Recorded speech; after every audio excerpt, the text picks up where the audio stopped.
If you always say yes to opportunities, malulugi ang negosyo mo. When we were broke, we kept saying yes sa mga opportunities, no?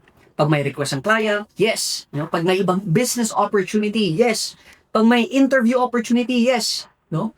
At okay lang yan. Kasi nagsisimula ka pa lang eh. Normally, when we were getting started, konti pa lang ang opportunities natin. Kaya lang, when we start growing, dumadami yung clients natin.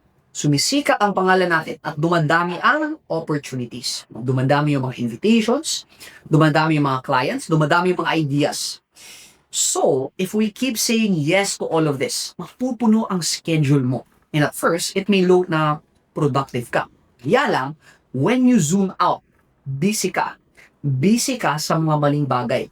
Busy ka sa mga coffee meetup invitations. Busy ka sa kakaisip ng mga new business ventures mo. Busy ka sa mga inaawat ng mga investment opportunities sa'yo. In short, busy ka nga. Pero all these are directly contributing to the growth of your business. Kaya when you start having success, you should start practicing saying no. Kasi every time you say no, you're freeing up your schedule to something else that grow your business.